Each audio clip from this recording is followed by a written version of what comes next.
that even mean, Bauer? Hey there, YouTube. I'm back again for another part in the Gamecrafter Spotlight series where I spotlight a different Gamecrafter game every single month. And this month, I'm going to be unboxing the Solo system. Well, right now I am. I'm going to do a whole series of videos on this. But this is a tuck box game that is going to be kind of like an expansion to any game that you want to play that will allow you to play it one player. So any game that typically would not be one player, this is claiming that it will be able to do that. So we're going to go over deep into what is in the game. So first, you're going to get your rule booklet here. The first thing they say is, hey, if this doesn't answer everything you need, if you need more complex, in-depth examples of what potentially should happen based on the game, we got you covered. There's a little Board Game Geek page that you can go to and they can help you out there. So that's nice as well. But other than that, the rule booklet's not bad. I don't think it's great. I think it could use a little bit more polish. I think a player reference card would be a big one for this. Or you don't even need a player reference card if you just print on the back of the rule booklet.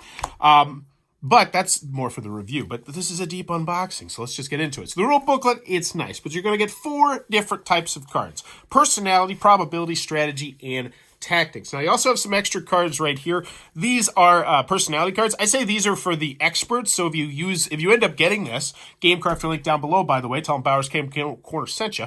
But if you end up getting this, and you really like playing it a lot, you can just mix in this, which has the pictures of someone who represents the different personalities. But what I would recommend, what I played with, are these personality cards right here.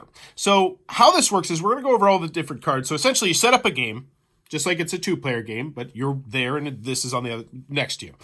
And then the first thing you're going to do on its turn is you're going to flip over a personality card. And this is going to tell you how this turn, this character is going to play. Now, there's also lots of other iconography and images and things going on around the outside. And this is all stuff that will be applicable to various different games. So if there's different games where you need a very specific sort of thing, this game has tons of dual usage going on in all these cards. It's something I really, really like. So for this particular turn on the Solo system, for the other player, they're going to play aggressive. They want direct confrontation, use as much resources as possible to achieve goals. We'll do whatever is necessary to get what it wants.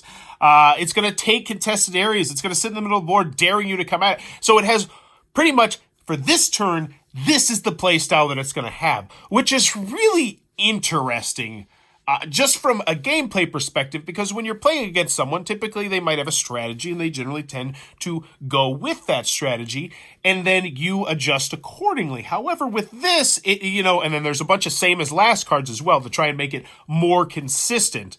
And then they even had another thing where once you get to like a certain point in the game, you should start shuffling the discard pile more so you're more likely to hit these particular ones more. They put tons of thought into this. So the first thing you're going to do on a turn, you're going to flip over a personality card. You're going to figure out what's going on. And I think there were like 8. There's a scholar. Yeah, let's go in there. This is an unboxing. This is not the review.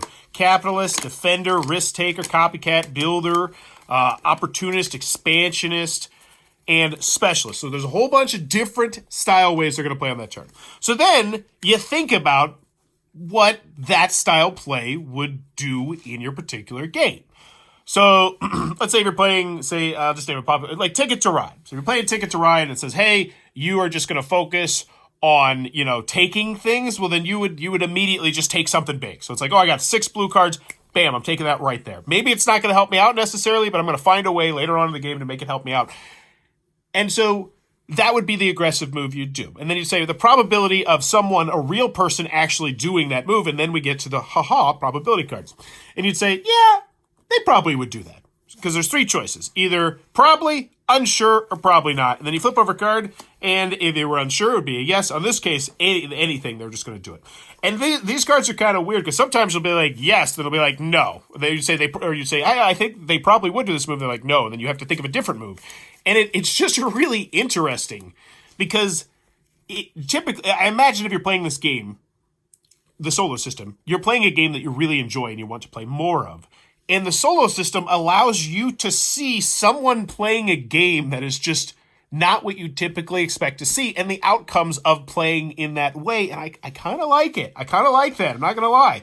Also, once again, in the upper right-hand corner, if you happen to be playing an auction game, well then, bada boom, this is all pertaining to auctions there, which is really kind of cool. And I'm sure the scales I'm sure the scales come into some sort of games as well, because once again, tens of thousands of games. So let's say you flip over a personality card, you read it, and you're like, I'm not still sure what I think they would do. Well, that's when you get to the strategy card right here. Now, this is going to give you some more in-depth things about what they'd probably like to do. Opponent will focus on area, capture tactics, or to dominate a specific part of the board.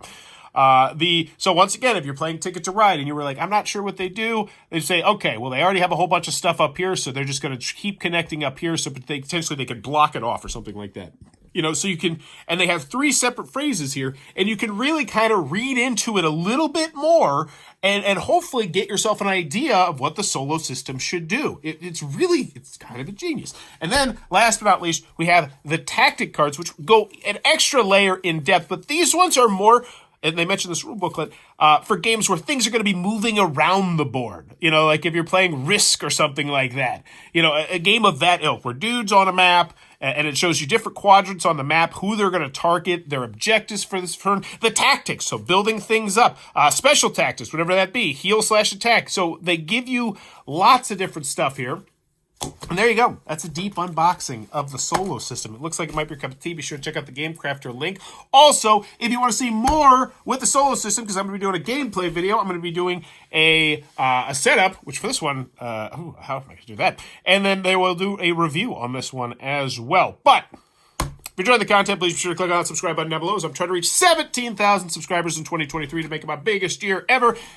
And as always, if you ever have dreamed of creating a game and potentially seeing it on this channel, then you should go make your game on the Gamecrafter. That's exactly what this person did. Did they put their name on here? They did not. I want to give them a shout out because I love this idea. Then yeah, because the thing is, not only do they help you make the prototype, but you can then sell it to people. You put it on their marketplace and people can potentially buy it, which is cool. And then they will ship it out for you, which means essentially you can create the game, put it out there, just say, oh, I'm done with it. And then people might potentially buy it, or it might get potentially sent to me and I might say, it's fantastic. And then people will buy it and be like, hey, there's money in my bank account somehow. It's craziness.